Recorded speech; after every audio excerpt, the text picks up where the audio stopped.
So I want to ask you about some of the video clips that I showed earlier in the monologue. We've all already been grappling with the mental decline of Joe Biden, of the president.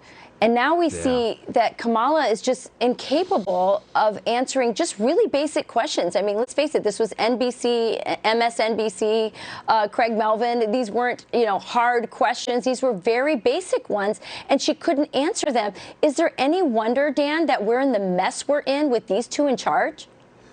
Yeah, I was hoping we'd get, because I listened to your whole monologue. It was great, by the way. But there's so much in there. So let's go one by one. So first, the clip with Lester Holt about Kamala Harris. You haven't been to the border. You are the border czar. And she's like, well, I haven't been to Europe. And I'm thinking to myself, I'm listening to you, Rachel. Me and you sometimes will fill in on the 5. Can you imagine Fox goes, Rachel, we need you to fly to New York to fill in on the 5. You don't show up. And they go, Rachel, why didn't you show up? You go, well, I haven't been to Europe.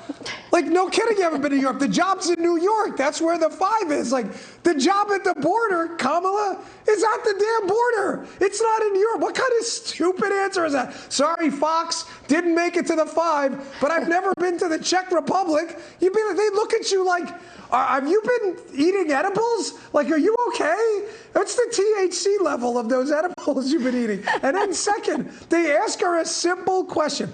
Folks, keep in mind, please, this is the vice president of the United States. Coronavirus, probably the biggest, if not, obviously, one of the biggest issues right now. They ask a simple question. Like, hey, you guys are doing this, Manhattan Project for testing. When do you think the testing will be arrived? She's like, next week? Maybe. Like, she looked at her phone and was like, someone text me, please. You don't know? How do you not know that? What are you doing all day? Watching Netflix? Are you watching Yellowstone? I mean, what are you doing all day in the Naval Observatory, the VP residence? Are you working? I mean, how do you not even have an idea? She's like, when are the tests going to arrive? Gee, I don't know. Next week, next month? Who the hell knows? I haven't been to Europe. I mean, what is going on here? And one more thing on this. Where do they go now? As you said, you can't have Biden answer questions. Biden doesn't even know where he is. You can't have Kamala Harris answer questions because she gives the dumbest answers ever, like, well, I haven't been to Europe either. So now you got to go to Buttigieg.